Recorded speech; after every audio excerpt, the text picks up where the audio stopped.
Hey besties! What's up? And welcome back to my YouTube channel. Before we get started with the actual get ready with me video, I'm gonna take my favorite beauty supplement, which is the Hair Glow Absolute Hydration.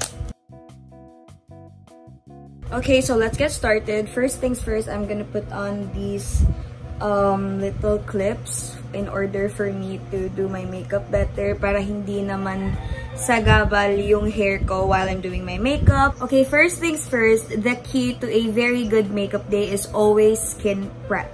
So for my skin prep today, I'm gonna use the Hebe Skin Pro sunscreen. What I really like about this sunscreen is it's very innovative. It has probiotics and sobrang ganda niya sa skin kasi wala din siyang white cast. So I'm gonna use the two-finger method to apply the sunscreen. Guys, let's just talk about my journey on YouTube. Kasi grabe, yung new account ko ngayon, like the account that I used to upload this makeup tutorial or get ready with me video is actually a new account. Kasi yung dating account ko where I posted a lot of makeup tutorials, like creative makeup tutorials, hindi ko na siya ma-open, bestie. Like, oh my god, ang sayang naman. Okay, so now that I'm done with my skin prep, let's proceed to the base. And for the base today, I'm gonna use the Ilana Minerals Cosmetics Even Better Skin Tint. Okay, so let's talk about my YouTube journey. Like, grabe talaga guys, sobrang nostalgic kapag naiisip ko yung lahat ng ginagawa ko sa YouTube before. Like, I really did that. Seryoso ba? Like, yung makeup tutorials ko, sobrang goofy ng editing style ko before.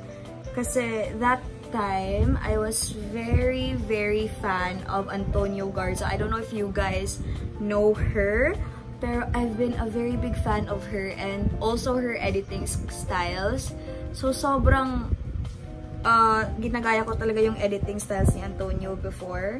Kaya ganun yung mga sound effects ko, ganun yung atake ng videos ko kasi may inspo ako nun. Sobrang nakaka-excite, alam mo yun, kasi it's been a very long time ever since I did YouTube. Like, imaginein mo, 2018 pa ata yung last upload ko or 2019, I'm not really sure. Tapos nagka-pandemic na.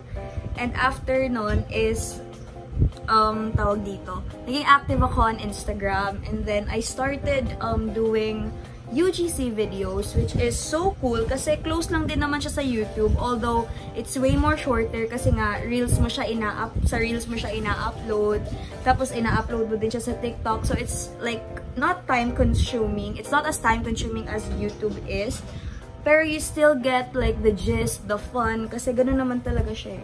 Now let's proceed to the blush, and for the cream blush today, I'm gonna use the Issey Cream Cheek Blush in the shade Milkshake. Can you see the pigment? Like, teka lang.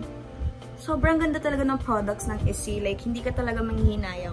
Although for me, medyo pricey siya kasi hindi naman ako mayaman, te. Pero sobrang worth it ng products ng Issey. Like, hindi ka talaga magsisisi kapag bumili ka tapos ni-spend mo yung allowance mo dyan. Kasi hindi ka naman talaga mabibigo. Like, can you see that? Can you see those cheeks? Now let's proceed to the concealer. I'm using the O2O concealer in the shade 04. So right now naman, let's talk about how my makeup style changed over the past few years. Kasi dati, sobrang like full glam makeup girly ako. Siguro kasi dahil sa influence ng 2016 to like 2017 type of makeup, yung nauso yung Kylie Jenner type of makeups, ganon, yung King Kylie era. Kaya siguro ganon yung makeup style ko. Sobrang blocky ng brows ko. Tapos sobrang kapal ng highlighter ko. I mean, like, I still do a lot of highlights, especially sa inner corners ko. Hindi ko talaga nakakalimutan yan. Pero alam nyo guys, I super miss like the vibe of the 2016 to 2017 era of makeup. Kasi wala tayong pakialam kung anong pagmumukha natin, kung lumabas man tayo. Like, we were using like very like full wispy lashes, tapos sobrang kapal ng contour and bronzer, tapos sobrang kapal din ng highlight. Like, that was something. That era was like the it girl of all eras. Okay, so now that we're done with our concealer and our blush, let's proceed to setting our face. And I'm gonna use the Pretty Secret Make Me Matte Sebum Control Mineral Setting Powder in the shade Natural Beige. Super blurring and super oil control talaga. And as a very pawisin and oily skin girly, I approve of this powder. Kasi grabe naman siya, te. Kung makapag-set ng mukha, halos hindi nagagalaw yung makeup mo. Tapos, I'm a very oily skin girly. So, mabilis talaga ako mag-oil up. Pero dito, like, nagle-lessen yung pag-oil up ko. Even though I still retouch my makeup from time to time. Pero hindi siya like every hour, every 2 hours, ganon. Okay, so I just set my eyes using the powder puff that it came with. Pero for the rest of the face, I'm gonna use a powder brush.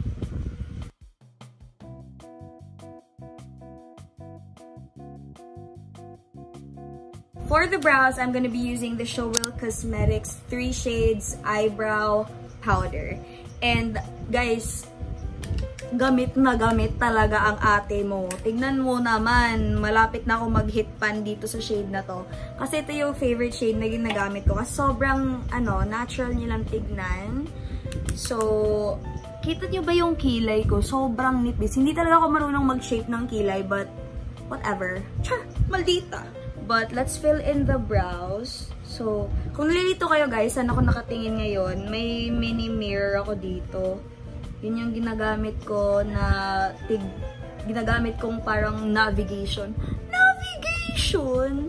Okay, anyways, yun yung ginagamit ko para like makita ko naman yung sarili ko, diba? Like sa camera kasi different siya. So yung ginagawa ko sa brows ko right now, hindi na siya katulad nung dati na sobrang kapalte. Tapos tawag dito, sinishape ko pa siya gamit yung concealer. Ngayon hindi na, te. Like ganun, fill na lang. For the cutie pie ka na lang dyan. Okay, anyways. Proceed muna ako ulit sa base ko. And for my contour, blush, and highlight, I'm gonna use the Squad Cosmetics contour and blush palette.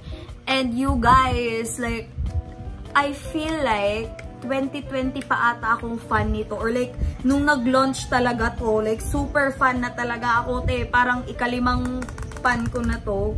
Tapos lahat ng nagamit ko nito is ubos talaga siya to the bones, to the core, ganun. This is in the shade Hits Different. Okay, may flashback na naman tayo, may throwback. Kapag nagko-contour ako, te, ginaganon ko talaga siya. Like, super harsh. Pero ngayon, like, very pabebe na lang ako pag nagko-contour. Like, ganun-ganun na lang. Ganun-ganun, tap-tap lang, guys, okay? Because you don't want harsh streaks on your face. Okay, so now naman is let's contour the nose. Pero same shades lang din yung gagamitin ko. Ipag-mix ko lang din tong dalawa. Tapos, di ba, fan brush to para sa highlight to, di ba? Supposedly. Dati, ginagamit ko to as like for my tool for my highlight. Pero ngayon, babe, pinang-nose contour ko na siya. Tapos naaalala ko pa dati, hindi ako magaling or hindi talaga ako marunong mag-nose contour. So, sobrang shitty talaga ng nose contour ko before. Basta may man-nose contour ka lang, te, okay na yan. Kahit gaano pa ka-harsh yan, okay na yan. Nose contour is done. Ganyan lang siya ka-light, guys. Like, super pabebe, super feminine lang yung atake niya. So, now naman is let's proceed to the powder blush. And for the powder blush, I'm gonna use the same palette. And I'm gonna use this shade of pink here. Tapos, sobrang light lang talaga ng pagkuha ko ng product na to. Kasi, be, sobrang pigmented. Kita nyo ba yun? Like, what the heck? Tsaka alam nyo, besties, kung naghahanap kayo ng tawag dito, like, very relaxing na get ready with me video. Hindi nyo makikita yan dito, be, kasi sobrang chaotic ng mga videos ko. Sobrang ganda na ng base, eh. Like, oh my god! Charot mo, talaga. For the eyeshadow, of course, itong palette na to, te, multi-purpose talaga to. So, kung naghahanap, like, if you're a student, tapos naghahanap ka ng very budget-friendly na all-in-one palette mo, ito na yun. Kasi may blush ka na, may contour ka na, may bronzer ka na, may highlighter ka pa. Tapos pwede pa silang gamitin na eyeshadow. You can use this as your eyeshadow, you can use this as your eyeshadow, and you can use this as your shimmer topper. So, sobrang sulit talaga nito. And for 199 peso, sobrang ganda ng quality. That's why I always go and reach for Squad Cosmetics when it comes to like affordable makeup products kasi they never disappoint. And as you can see, may konting shadow siya dyan, pero super natural, super light lang. Tapos, syempre, dito sa lower lash line, para naman hindi siya sobrang bare, like sobrang bright due to the concealer and the powder. So, ayun. Okay, so I'm not gonna put any mascara on kasi naglagay ako ng cluster lashes underneath my actual lashes. So the next thing that I'm gonna do right now is I'm gonna put mascara but on my eyebrows. Kasi I use this mascara to like sort of act as a brow gel. Pero sobrang light lang din ng pagkakalagay ko nito kasi I don't need much naman. Now naman, we're almost close to finishing the makeup look, but right now let's do my highlighter. I always highlight in every makeup look. Like nadala ko na siguro to ever since nung nag-start ako mag-makeup, nakasanayan ko na. So I always put my highlight dito sa tip ng nose ko, dito. Tapos yung something new lang talaga na ginagawa ko is I always extend it here. Alam niyo ba kung saan ko nakita yung inspiration for this? Kay Ariana Grande, the queen herself. Kasi sobrang ganda ng highlight niya. Like, umaabot dito. So, yes. See the difference? Like, parang mas bumuhay yung mata ko dahil sa highlight na nilagay ko dito. I almost forgot. I still do need to put on mascara on my lower lashes. So, today, I'm gonna be using the ZC All Day Waterproof Lengthening Mascara, and this is like the straight variant kasi may curvy variant siya yung pag ganon. And tinry ko to, and I actually like this better than like the other version, like yung curly version niya. I mean curvy. So, I always put on lower lashes mascara kasi mas nabubuhay yung eyes ko every time I put this. So for my lipstick today, I'm gonna be using probably this lip combo. Hindi ko na siya masyadong nagagawa.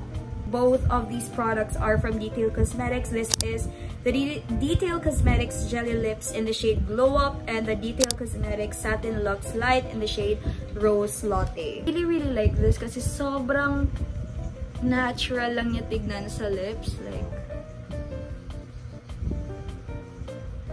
kita niyo ba yan? Kita niyo yung difference? Like, sobrang nabubuhay lang talaga yung lips and sobrang glossy. There are times talaga na ayoko mag-matte lippy, so I always reach for this. And after that, I always top it off with the Detail Cosmetics Jelly Lips in the shade Glow Up. This is actually a lip plumper. Okay, besties, we're now done with the finished look. Let me just finalize the whole makeup look and I'll be right back.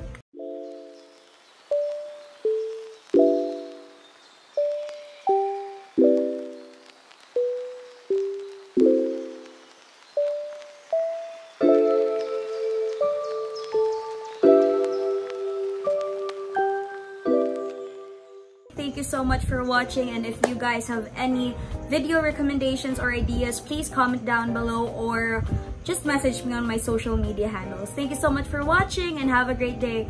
Bye, besties!